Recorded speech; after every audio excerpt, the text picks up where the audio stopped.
activities. So we are here to tell you about our message, which is ensuring that every girl child in Zamfara State is educated. Going by the UNECEF data, we saw that over 20 million of children are out of school, and out of these 20 million, we can see that 60% are girls. So we are working to see how we can reduce the number of girls that are out of school in Nigeria. So the part of the SDG goals, the 2030 SDG goals that they seated and they made, goal 4 is free education for all. So our question to you now is, by God's grace, if you become the next gubernatorial candidate, which we are hoping you become in the forthcoming elections, what are your plans to ensure that this free education for all that is stated to be achieved by 2030, what would you do to ensure that Zamfara State is able to achieve that? And secondly, that's for the whole of Zamfara State, including the boys and the girls. Then secondly, what is your plan to ensure that every girl child in Zamfara State is educated? Thank you, sir. You're welcome. The various constituencies and also the party leaders that are sitting here, I welcome you, the girls advocates, to this our secretariat, our ADC secretariat. I want to say that I want to really associate myself with them. Alhamdulillah, I was privileged to be part of the processes of reducing the big chunk of number of out-of-school children in Nigeria in general, and in particular in the Zamfara State, where I actually worked for UNECEF for like 4 years in the States, working on a project, girls education project. And in that project, I was privileged to lead a segment of increasing access to girls education. And by doing that, I was able to bring to the table my wealth of experience previously in respect to knowing the best way to tackle girls' education problems in the state. And during my stay in UNICEF, we were able to reduce the number of out-of-school children from 802,000 to 335,000. The annual school census have clearly shown these results that we are saying. Within the number of years the project ran, that is the girls' education project. Having said this, which means I am one of the experienced persons, if not most experienced among all gubernatorial candidates that knows these issues. To start with, the girls' education, we have many barriers to girls' education. And those barriers, I was privileged to be part of the people that identified those barriers.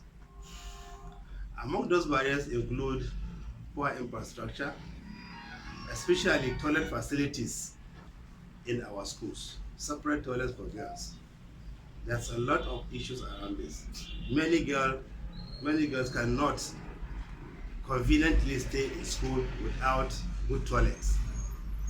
They can have the toilets, they have their own, issues. They are not like boys. They need some, secrecy, privacy, and so on, to be able to conveniently, take care of themselves. Some of them have already commenced menstruation. They require all these facilities at the school level, even at the primary school level. And those facilities are not forthcoming. They are not enough. So it's one of the major barriers to girls' education. Another barrier, most of the teachers are male teachers.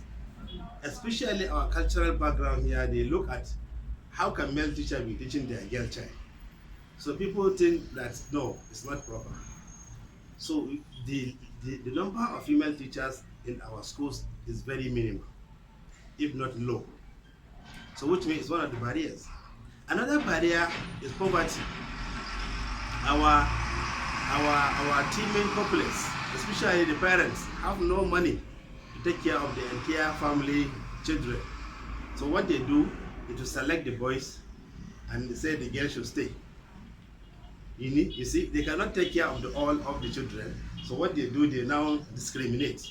They select the boys, send them to school, and then keep the girls in school at home to help in the household chores and so on.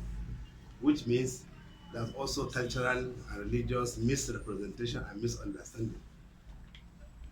And also there's injustice and imbalances within the families, which we all know are some of the barriers that hinder girls from accessing education. And again, economic situation of the entire household also contribute to that, because some girls will be pushed to hawking to generate some resources for the family. That's why they do all this small hawking along the line.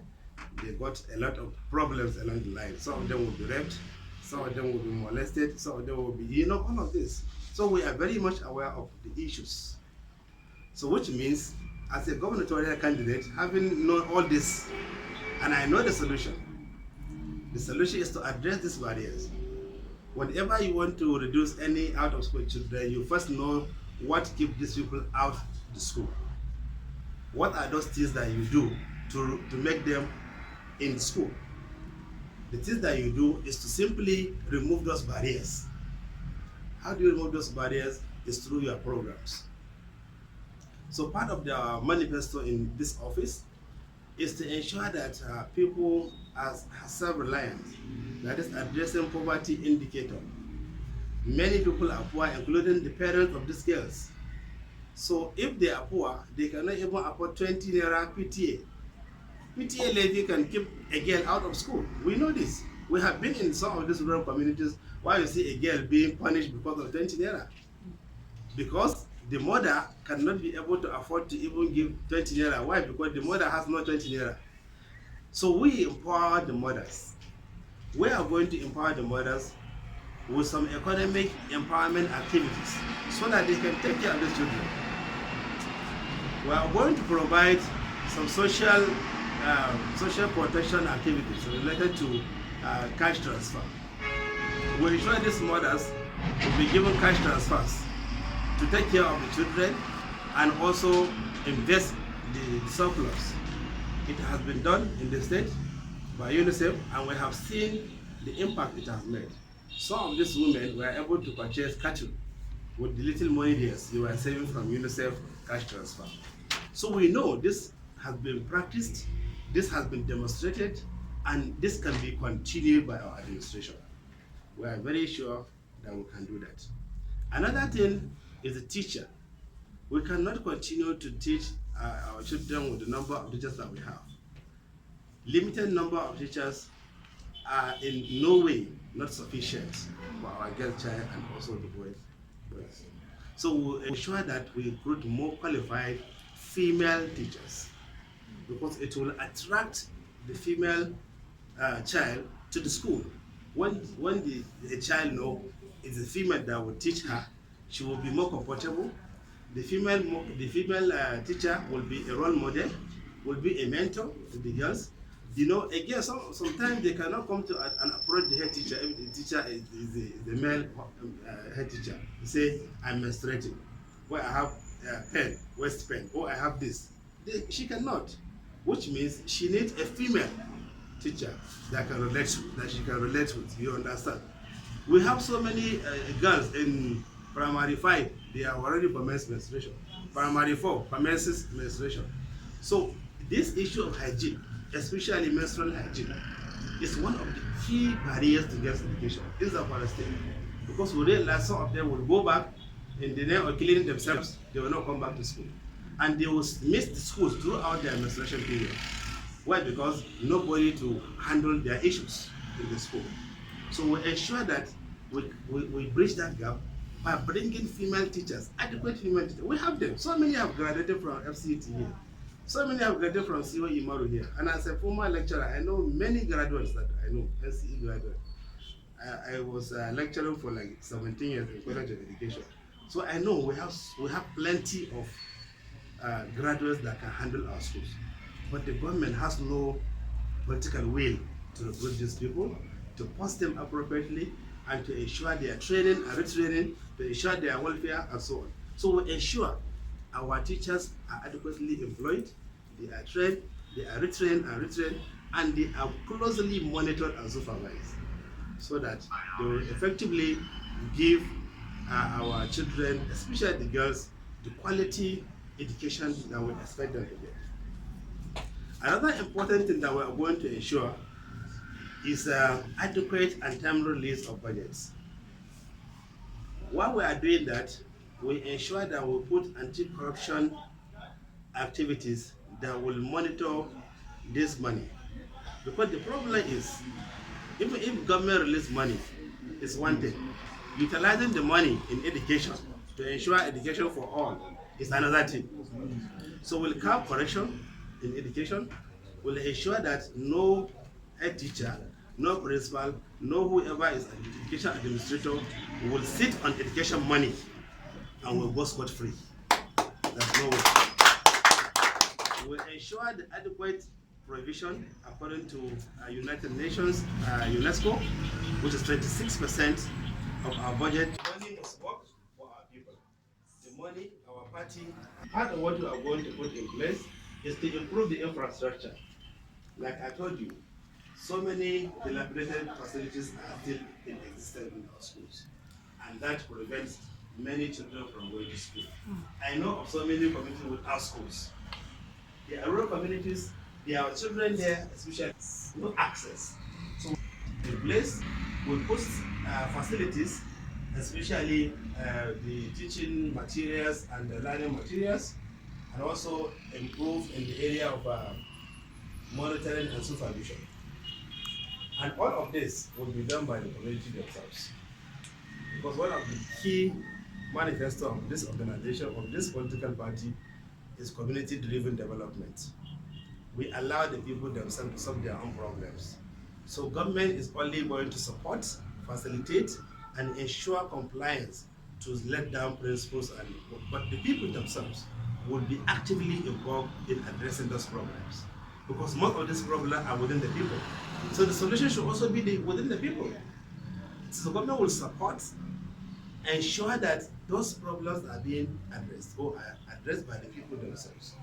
So we put what is called community accountability and transparency initiative, in which the community will have a small group, education, people who are passionate in education, people who are passionate to improve girls' child education, to have their stake in running the school. The people can be drawn from SBMCs, from mother associations, from PTA, from other community members, to have the team, the community action team. They can sanction a contractor. We give them powers that they can sanction a contractor. When the government issue a contract to build a school or renovate a school, this community accountability and transparency initiative in the community, they can sanction the contractor. We'll ensure that we give them the powers to sanction the contractors. If they see any poor quality job is being done in their school, they will stop the contractor. We will make